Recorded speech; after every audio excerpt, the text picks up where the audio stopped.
there is a moment that some people never forget. It does not come with a lightning bolt or a dramatic confrontation. It does not arrive as a shout. It comes quietly, almost gently, like the last thread of a sweater you have been tugging at for years finally giving way. One day, you look at your life, at the relationships you have poured yourself into, at the apologies you have offered for things that were never your fault, and at the version of yourself you built entirely around other people's comfort, and something deep inside you simply stops. Not out of bitterness, not out of anger, but out of absolute clarity. That clarity, that quiet, unshakable clarity, is the most dangerous thing a manipulative person will ever encounter in their life. Today, we are going to talk about what happens when an empath wakes up. We are going to explore why deeply sensitive people are targeted in the first place, what the process of awakening actually looks like from the inside, and why the transformation that follows is so utterly threatening to people whose entire identity depends on having someone to control. For decades, the wellness industry has sold you a very specific, very flawed story about empathy. You were taught that your sensitivity was a gift you were supposed to share with the world, that your purpose was to hold space, offer healing, extend compassion, and make yourself available to anyone who needed you. But what if everything you have ever been told about being an empath is completely wrong? Not slightly off, but completely, fundamentally backwards. By the end of this video, you will understand exactly how manipulative personalities operate, why your previous attempts to help them were used against you, and how mastering a few precise psychological laws will transform your sensitivity from a bleeding wound into a psychological armor that makes you genuinely untouchable. 1. The perfect target and the biological radar. Let us start at the beginning. Some people are wired differently. From an early age, they sense things that others miss. They pick up on the tension in a room before anyone has said a word, and they feel other people's sadness as if it were their own. Modern neuroscience has confirmed that empathic people show measurably higher activity in the parts of the brain that process emotion and social awareness. Their nervous systems are quite literally more attuned to other people. For most of human history, this was an enormous asset. But here is what nobody tells you. That same sensitivity in the wrong environment becomes a target. Manipulative personalities. Whether we are talking about narcissists, chronic emotional exploiters, or simply people who have learned that using others is easier than growing themselves, have an almost uncanny ability to spot an empath in a crowd. They recognize the signs. They look for the person who apologizes first even when they did nothing wrong, the person who smooths over conflict at their own expense, and the person who works twice as hard to make someone else comfortable and calls that love. They find the person who has been so thoroughly conditioned to believe their needs are secondary that they have practically written it on their forehead. The pioneering psychiatrist Carl Jung spent over 50 years studying the deepest patterns of the human mind. He observed people who had given their power away so completely and so gradually that they no longer recognized themselves. He called this state a provisional personality, a self that has been constructed entirely from the outside in, built from other people's expectations and other people's needs. Many empaths learned early in life that love came with conditions, that belonging required performance, and that if you stopped making yourself useful, you stopped being wanted. So they learned to be endlessly useful. They learned to absorb. They learned to carry the weight of the room. And for a while, it felt like it worked. But an empath's perception is a highly sophisticated tool. Jung discovered that empaths possess specific abilities, like emotional field perception and unconscious pattern recognition. Within minutes of meeting someone, they often know things about that person that should not be knowable. They sense that someone is not trustworthy before any lie has been told, and they perceive the unspoken agenda underneath. So where do empaths go wrong? They learn to distrust their own radar. They feel the warning signal, they know something is off, and then they talk themselves out of it. They tell themselves they are being unfair or judgmental. They use compassion as an excuse to ignore their own nervous system doing exactly what it was built to do: protect them. They give the benefit of the doubt to someone their nervous system clearly flagged as unsafe, and they stay in relationships their pattern recognition correctly identified as harmful from day one. 2. The unconscious container. To understand why the narcissist needs the empath, you have to understand the darkest part of the narcissist's psychology. Jung outlined a concept called the shadow, which is the warehouse of everything we deemed unacceptable and pushed out of our conscious awareness. Most people cannot perceive someone else's shadow clearly because they are too busy not perceiving their own. But empaths register shadow material automatically. They sit with someone who is performing confidence and feel that person's terror. They listen to someone's curated success story and sense the deep wound driving it. The narcissist's entire psychological architecture depends on having access to what Jung called empathic supply. The narcissist cannot tolerate their own shadow, the shame, the self-loathing, the parts of themselves they find fundamentally unacceptable. So, they find someone compassionate enough to hold it for them. The empath becomes an unconscious container for other people's rejected emotions. The narcissist's shame, the emotional vampire's insecurity, and the manipulator's self-loathing all get quietly transferred to the empath, who absorbs it without realizing they are doing so, and then wonders why they feel so heavy all the time. Simultaneously, the narcissist demands that the empath reflect back the grandiose self-image the narcissist needs to project to survive their own fragile ego. This dynamic is not a relationship. It is an emotional transaction disguised as intimacy. The empath, conditioned to believe that helping others is their highest purpose, unconsciously accepts the role. An empath sees the wounded child beneath the abusive adult and decides that child is worth rescuing. They perceive the trauma driving someone's cruelty and use that understanding to excuse the harmful behavior. They detect the shadow and convert it into a project, a mission, a reason to believe they can be the one person who finally helps this broken human heal. Jung was direct about this. Shadow detection is not a rescue mandate. Understanding exactly why someone is the way they are does not make them safe to be around. Compassion for someone's history does not require you to subject yourself to the consequences of that history playing out in your life. But the unawakened empath doesn't know this yet. The pain does not arrive all at once. If it did, most people would leave immediately. Instead, it accumulates slowly, like water filling a glass, drop by drop, month by month, year by year. You overlook the first time someone talks over you, you rationalize the guilt trip, and you forgive the manipulation because you can see the wound underneath it. You keep trying harder, giving more, shrinking yourself a little further to make room for someone who keeps taking up more and more space. The breaking point, but human endurance has a limit. At some threshold which is different for everyone but always arrives in its own time, the weight stops accumulating and starts combusting. Jung called this the breaking point, not because the person breaks, but because something inside them breaks open. The shell that has been holding back the truth finally cracks, and through that crack, the light gets in. This moment rarely looks dramatic from the outside. It might come after a particularly bad fight, or during a quiet Tuesday afternoon when nothing is wrong except everything. It might come at the end of another hollow apology that solves nothing. But inside, something shifts at a tectonic level. The empath begins to see. They notice patterns they had been explaining away for years. They recognize that certain relationships always leave them exhausted and never leave them nourished. They realize they have been apologizing for their own existence. They see that the love they have been working so hard to earn was never actually available, not in the form they were hoping for. Jung called the discomfort that comes with this seeing cognitive dissonance. Your lived reality starts to conflict directly with the stories you have been telling yourself to survive. At a certain point, the gap between those two things becomes too wide to paper over. Some people retreat back into old patterns, living what Jung called the provisional life, always preparing to show up for themselves but never getting there. But the fed-up empath makes a different choice. They decide that the pain of staying exactly where they are is now greater than the fear of what change might cost them.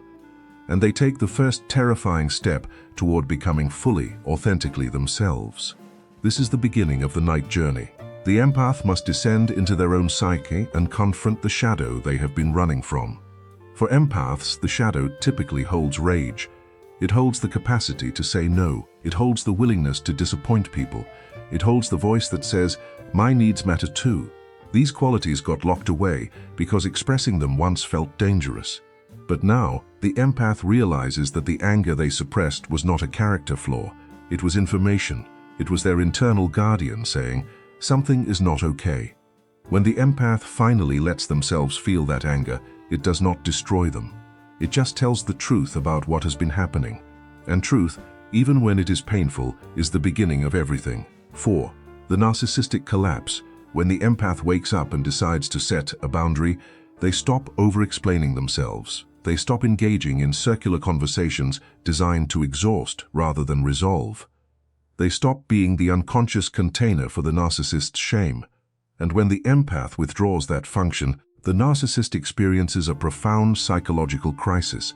Their entire coping mechanism has just been pulled out from under them. So they will typically escalate. They will reach for the tactics that used to work.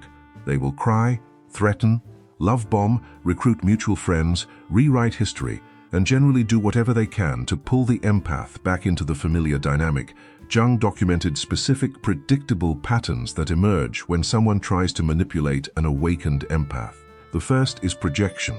The manipulator accuses the empath of the very qualities they cannot acknowledge in themselves. They call the empath selfish for setting a boundary. They call the empath cold for not providing endless emotional labor. They call the empath the problem when the empath stops accepting the behavior that was always the problem. The second pattern is the charm offensive. When standard manipulation fails, the predatory personality often shifts to intense affection, dramatic declarations of change, or performances of vulnerability. The third pattern is the social pressure campaign. Manipulators will recruit other people, flying monkeys, to pressure the awakened empath back into their former role.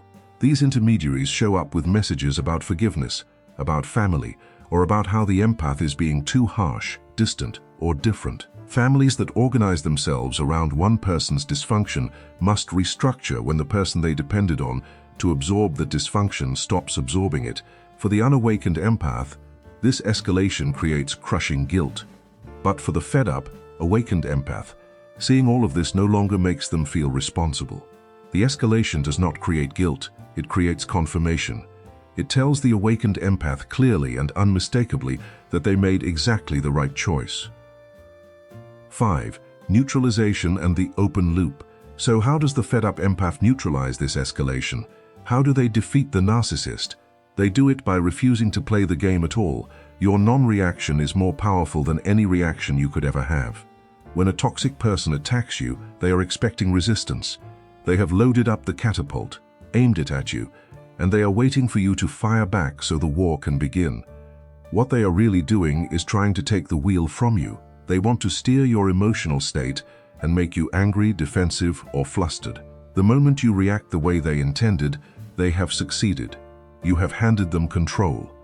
But when you do not react, when you look right through them, when you give them absolutely zero acknowledgement that their attempt even landed, something fascinating happens in their mind.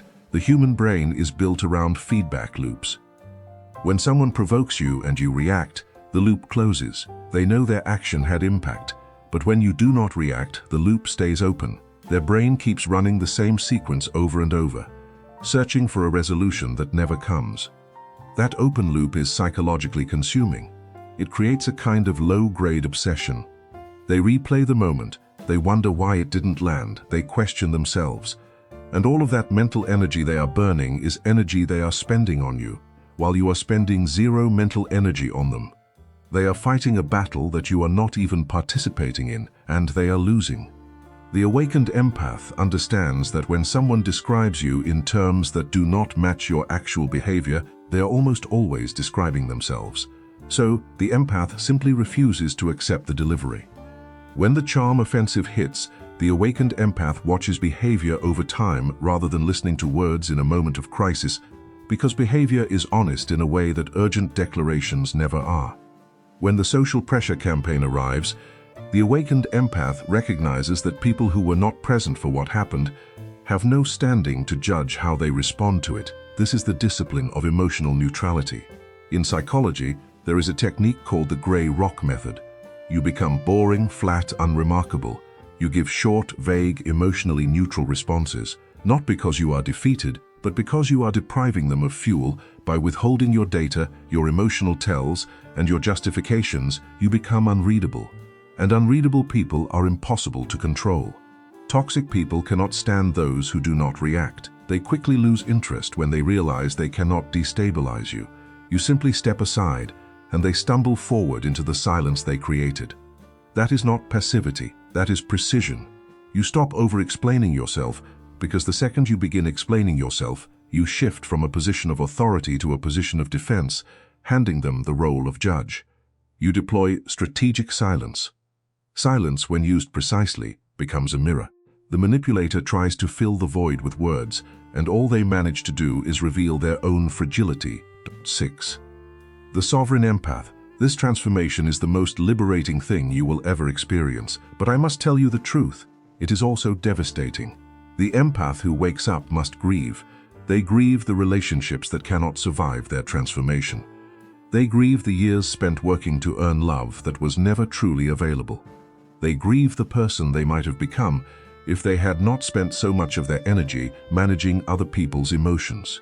They grieve the fundamental unfairness of having to do this difficult psychological work, while the people who harmed them may never do any such work at all. This grief is real, and Jung was clear that it must be honored rather than bypassed. Attempting to skip the grief produces what Jung called false integration, which looks like awakening from the outside, but has no root system and collapses under pressure. But if you allow yourself to actually feel the grief, something remarkable happens on the other side. Jung described it with the phrase amor fati, which means love of one's fate. You reach a place where you would not change your history. Not because what happened to you was acceptable, but because who you became in response to it, the depth you developed, the perception you sharpened, the hard-won wisdom that lives in your bones now. None of that could have come any other way. Your sensitivity, the very thing that made you a target, also gave you capacities that people who numbed themselves out will never have. The capacity for genuine feeling, the ability to perceive emotional truth underneath what people say, the hunger for connection that is actually real. You transition from a state of being lived by your empathy to consciously directing it. You develop what Jung called an observing ego, a part of consciousness that can witness the emotional absorption happening and choose whether to allow it or to maintain your own center. You learn to perceive without absorbing, to trust your pattern recognition without rescuing, and to read trajectories accurately and act on them instead of hoping them away. Jung had a concept he returned to often, the wounded healer archetype. There is the wounded healer who is still bleeding, drawn to helping others because it allows them to avoid their own unfinished healing, needing to be needed. And then there is the wounded healer who is actually healed. This is someone who has done the descending work, faced their own shadow, and emerged with wisdom. They help from overflow.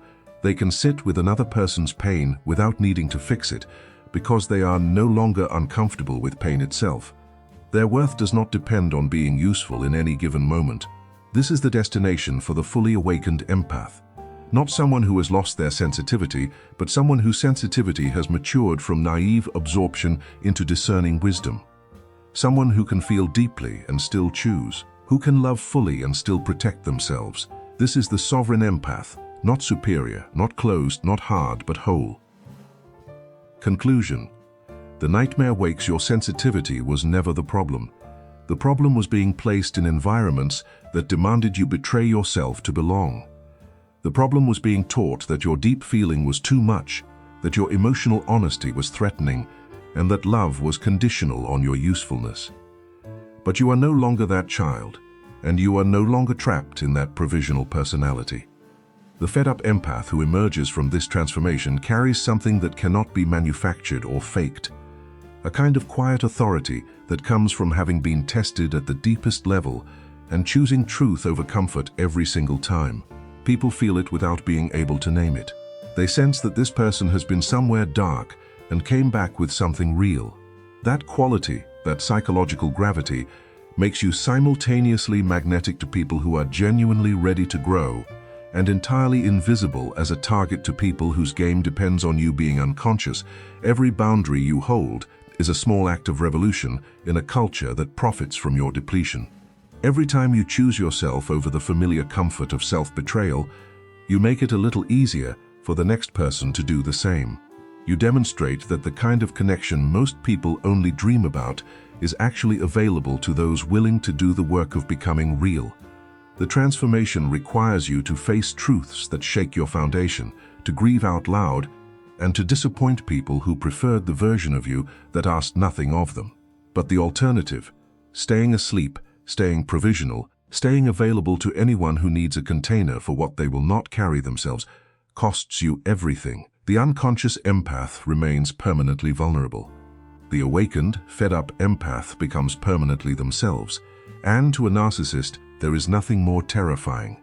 But to you, there is nothing more dangerous, more beautiful, or more worth becoming than exactly that.